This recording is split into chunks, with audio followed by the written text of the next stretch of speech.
the engines ahead of liftoff, and that will power Falcon 9 through this first part of flight. We are standing by for the flash and the ignition. And there we go. We have ignition and liftoff of Falcon 9 carrying the first Starlink V2 mini satellites on a major constellation. And it has cleared those towers. We will let you listen to the launch audio as it hits our microphones at the press site.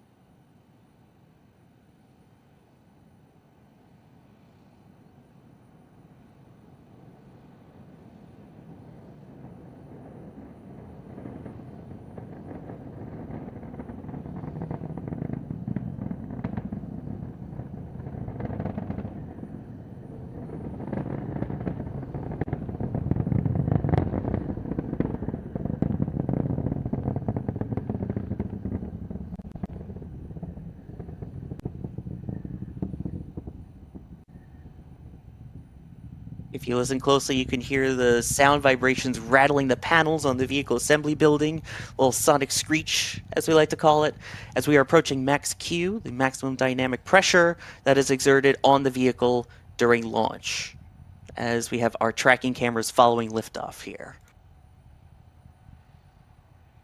So the next thing that we will keep an eye on as it passes through max Q here is in about 45 seconds from now, a bunch of events happening in quick succession. That would be MECO, or main engine cutoff, on the first stage, followed by the first and second stages separating, and then the second stage engines igniting.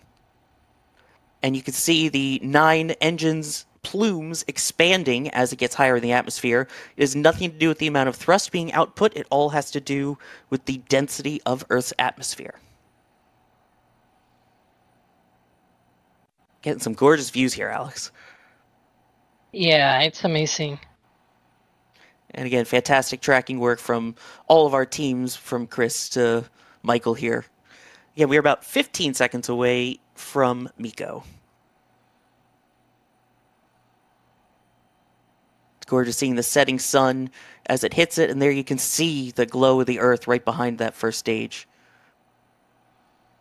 Standing by for MECO. Yeah, that's the center pusher. And MECO. Off it goes. There's first and stage, second stage SEP, and ignition of the second stage Merlin vacuum, or MVAC, engine. Now, really shortly, fairing separation will occur as well. Yep, we should be seeing that happening in about 10 seconds or so. That's what's been protecting the 21 Starlink V2 satellites on board. Look at that. You can even see the first stage in that tracking shot there. That was gorgeous.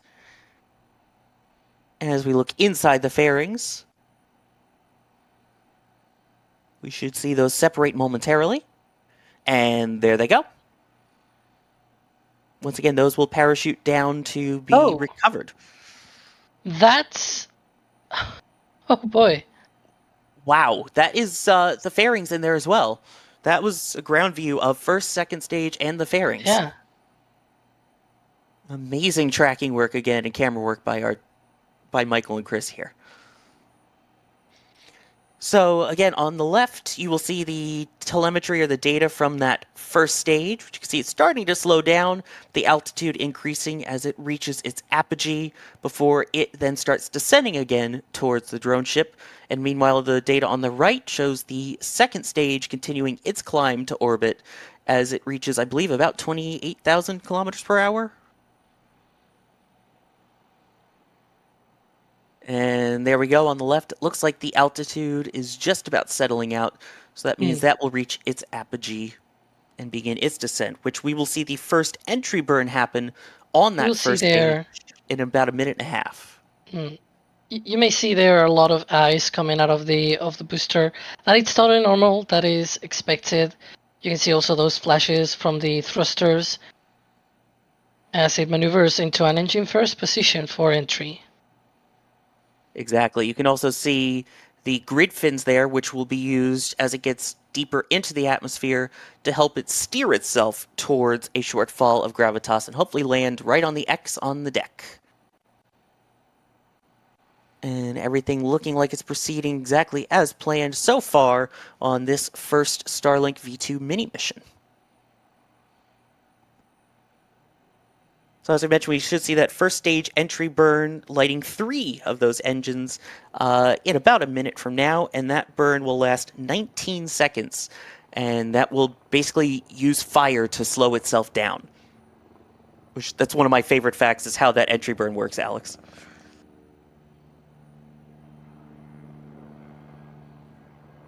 You're continuing to see, again, those thrusters that are helping to orient the vehicle, as Alex mentioned just a short moment ago.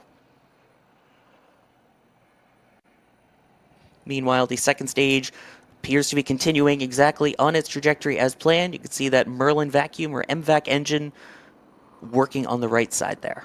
Now, Sawyer, I have a trivia question for you coming up here. There's an entry burn. Which engines ignite during the entry burn? Oh, geez. Is it 159? Yep, 1, 5, and 9. There you go. Oof. Should be first the center engine, the E9, and then the E1 and E5 engines come later. So you will see here in a second there. There's the T-Tep flash, and there is One the engine. entry burn. And there goes the other 2 engines. Oh, look at that. Well, we have a view from the ground of it. Chris G catching that.